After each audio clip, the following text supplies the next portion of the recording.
നടൻ നിവിൻ പോളിക്കെതിരായ പീഡന പരാതിയിൽ വൻ ട്വിസ്റ്റാണ് ഉണ്ടായത്. നിവിൻ നവംബർ ഡിസംബർ മാസങ്ങളിൽ ദുബായിലെ ഹോട്ടലിൽ വെച്ച് പീഡിപ്പിച്ചെന്നായിരുന്നു യുവതിയുടെ പരാതി.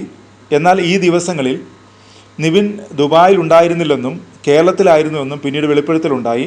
നടനും ഗായകനും സംവിധായകനുമായ വിനീത് ശ്രീനിവാസനാണ് ഇക്കാര്യം വ്യക്തമാക്കിയത്. ദുബായിൽ വെച്ച് പീഡിപ്പിച്ചുവെന്ന് യുവതി പരാതിയിൽ ആരോപിക്കുന്ന ദിവസം നിവിൻ കേരളത്തിൽ ഉണ്ടായിരുന്നുവെന്നാണ് വിനീത് ശ്രീനിവാസൻ പറഞ്ഞത്. പീഡനം നടന്നുവെന്ന് യുവതി പറയുന്ന ദിവസം നിവിൻ തൻ്റെ കൂടെ ഉണ്ടായിരുന്നു. വർഷങ്ങൾക്ക് ശേഷം എന്ന സിനിമയുടെ ഷൂട്ടിങ്ങിനായി നിവിൻ ആ ദിവസങ്ങളിൽ എറണാകുളത്തുണ്ടായിരുന്നു. ചിത്രങ്ങൾ തെളിവായുണ്ടെന്നും നിവിൻ പറഞ്ഞു.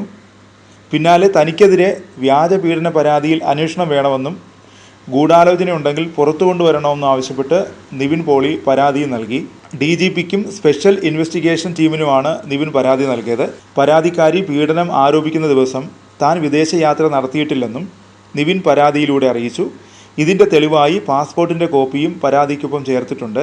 കേസിൽ അന്വേഷണം പൂർത്തിയാക്കി തൻ്റെ നിരപരാധിത്വം തെളിയിക്കണമെന്നും തന്നെ കേസിൽ നിന്ന് ഒഴിവാക്കണമെന്നും നിവിൻ പോലീസ് മേധാവിയോട് ആവശ്യപ്പെട്ടു. ഏതുതരം അന്വേഷണത്തോടും താൻ സഹകരിക്കുമെന്നും നിവിൻ ഉറപ്പു നൽകി. അതിനിടെ കേസ് അട്ടിമറിക്കാൻ ശ്രമം നടക്കുന്നതായി പരാതിക്കാരി ആരോപിച്ചു. ഹണി ട്രാപ്പ് സംഘമെന്ന് വരുത്തി തീർക്കാൻ ശ്രമിക്കുന്നെന്നും പരാതിക്കാരി പറയുന്നു. കേസിൽ പരാതിക്കാരിയുടെയും ഭർത്താവിൻ്റെയും മൊഴിയെടുക്കൽ പൂർത്തിയാക്കി. പിന്നാലെയാണ് പ്രതികരണവുമായി പരാതിക്കാരി എത്തിയത്. ആലുവ റൂറൽ ക്രൈംബ്രാഞ്ച് ഓഫീസിലെത്തി മൊഴി നൽകിയതായി യുവതി പറഞ്ഞു. വ്യക്തിവിവരങ്ങൾ ചോദിക്കാനാണ് ഭർത്താവിനൊപ്പം വിളിച്ചു വരുത്തിയത്. പീഡനം നടന്ന കാലയളവ് അന്വേഷണ സംഘത്തോട് വ്യക്തമാക്കിയിട്ടുണ്ട്.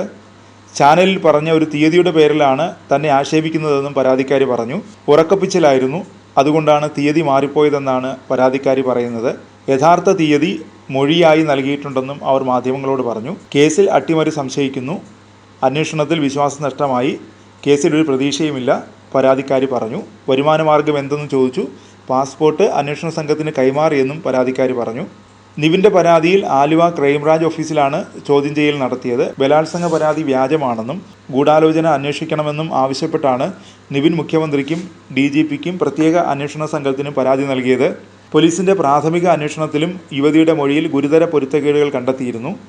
പരാതിയിൽ പീഡനം നടന്നുവെന്ന് യുവതി ആരോപിക്കുന്ന ദിവസങ്ങളിൽ നിവിൻ കൊച്ചിയിലായിരുന്നുവെന്ന് അവകാശപ്പെടുന്ന ഹോട്ടൽ ബിൽ പുറത്തുവിട്ടിരുന്നു. ദുബായിൽ വെച്ച് 2023 ഡിസംബർ 15 ഹോട്ടൽ മുറിയിൽ പീഡിപ്പിച്ചുവെന്നാണ് പരാതിക്കാരി ആരോപണം ഉന്നയിച്ചത്. 2023 ഡിസംബർ 14, 15 തീയതികളിൽ കൊച്ചിയിലെ ക്രൗൺ പ്ലാസയിൽ താമസിച്ചതിൻ്റെ ഹോട്ടൽ ബില്ലാണ് പുറത്തുവിട്ടത്. ദുബായിൽ വെച്ച് 2023 ഡിസംബർ 15 ഹോട്ടൽ മുറിയിൽ പീഡിപ്പിച്ചുവെന്നാണ് യുവതി ആരോപിച്ചത്.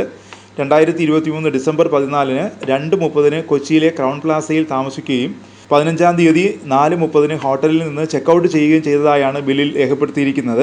അഭിനയിക്കാൻ അവസരം വാഗ്ദാനം ചെയ്ത് പീഡിപ്പിച്ചെന്നാണ് നിവിനെതിരെ യുവതി പരാതി നൽകിയത്. എറണാകുളം ഊന്നുകൽ പോലീസാണ് ജാമ്യമില്ലാ വകുപ്പ് പ്രകാരം കേസെടുത്തത്. നിവിൻ പോളിക്കൊപ്പം 6 പേർക്കെതിരെയും കേസ് രജിസ്റ്റർ ചെയ്തിട്ടുണ്ട്. കേസിൽ 6ാം പ്രതിയാണ് നിവിൻ. ആരോപണം പുറത്തു വന്നതിന് പിന്നാലെ നിവിൻ മാധ്യമങ്ങളുമായി കൂടിക്കാഴ്ച നടത്തിയിരുന്നു. തനിക്കെതിരെയുള്ള ആരോപണം വ്യാജമാണെന്ന് അദ്ദേഹം വ്യക്തമാക്കി.